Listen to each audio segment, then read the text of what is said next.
berarti Nabi ini membagi tauhid jadi 3. Antum ketemu nggak di hadis Nabi bagi tauhid jadi 3? Ketemu nggak? Ada nggak pembagian tauhid jadi 3 di hadis? Nabi bersabda, At-tauhid salas. Tauhid itu 3. Al-awwal uluhiyah, al-thani rububiyah, al-thalis al-asma wa sifat. Ada nggak hadis begitu? Faman jahada ihdaha, gitulah. Faqad kafar. Walam yakun minni. Waman ankaraha falaysa minni. Ada nggak? Siapa yang ingkar kepada 3 tauhid ini bukan bagian dariku. Ada nggak hadis begitu? Coba sekarang naikin ke Quran. Ada nggak di Quran pembagian tauhid? Oh, itu tuh surat An-Nas. Itu bukan pembagian tauhid. Itu masuk ke asma wa sifat. Qul a'udzu birabbin nas. Allah itu disebut Rabbin nas, asma, nama. Terus Malikin nas, itu nama juga. Terus Ilahin nas, nama juga. Terus kenapa dibagi-bagi menjadi uluhiyah, rububiyah, asma wa sifat? Itu kan asma wa sifat semua. Yang ngerti bahasa Arab. Rabb itu nama Allah. Malik itu nama Allah. Ilah itu nama Allah. Itu asma, satu, baru satu. Dari mana pembagian-pembagian jadi 3 itu?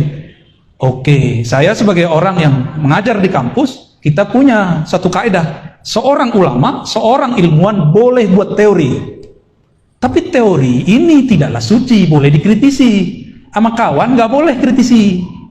Aneh nggak? Jadi antum boleh kritik sifat 20, bagus. Ntar kita jawab.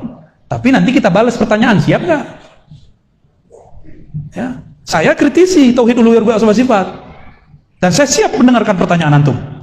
Ya, jangan main bantah-bantah orang, nyalain orang, tapi gilir di debat bilang, oh ente bukan ahlussunnah. Nggak begitu caranya.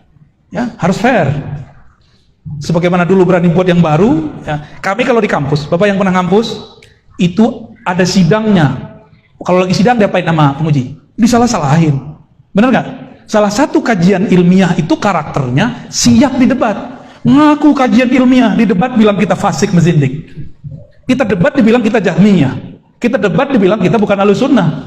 Ini klaim nggak benar. Ilmiah itu bukan hadis riwayat fulan nomor sekian, itu bukan ilmiah, itu namanya nukil data. Ilmiah itu ada metodologinya, ada pendekatannya, ada teorinya. Berkata Syekhul Islam Ibnu Taimiyah, itu namanya nukil, bro, copy paste namanya.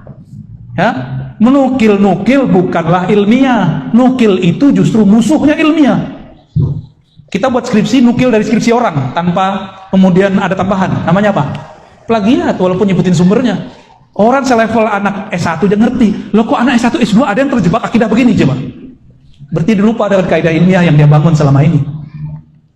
Kok ada anak kampus yang sudah mengerti kaidah ilmiah, lalu dia nggak mengerti persoalan ini, malah mengkultuskan akidah ini. Kan lucu, akidah kita boleh dikritik, akidah dia nggak boleh dikritik. Berarti dia mengkultuskan siapa? Pemahaman kita boleh dibatalkan, pemahaman dia nggak boleh dibatalkan. Para ustadz kan nggak mau balas-balesin, ya? Kita juga akhirnya balasin. Panaslah kepala antum kan? Jadi pembagian itu nggak ada kan? Itu pembagian baru dibuat dan Allah tidak membagi. Bagi kami yang belajar tauhid, ada kitab setebal ini, Al-Asma wa Sifat. Itu bagian dari asma wa sifat.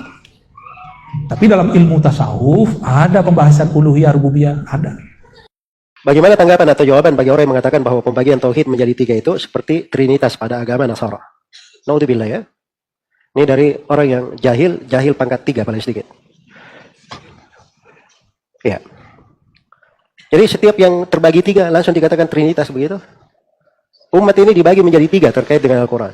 Tsumma awratsnal kitaba alladziina istafaina min ibadina. Faminhum zalimun li nafsihi wa minhum muqtasid wa minhum sabiqun bil khairati bi idznillah. Dibagi 3, berarti trinitas juga. Hah? Ya. Ada ashabul yamin, ada ashabul shimal, ada sebelumnya ada al-muqarrabun, kan begitu? Ya, ada ashabul maimana, ashabul masy'amah, ada sebelumnya as-sabiqun as-sabiqun. 3, berarti trinitas. Jadi semua yang terbagi 3 trinitas begitu? Ya, ini sembarangan ya bicara. Baik, pembagian tauhid menjadi 3 itu berdasarkan istiqra dan tatabbu. Penelitian dan melacak seluruh nas. Dan ucapan para ulama dari masa ke masa tidak keluar dari hal itu. Istiqra dan tatabbu itu hujjah di tengah para ulama. Dipakai. Kalau mereka ditanya, apa kewajiban wudu, furudul wudu? Di kalangan orang Syafi'i ada 6. Apa dalilnya 6?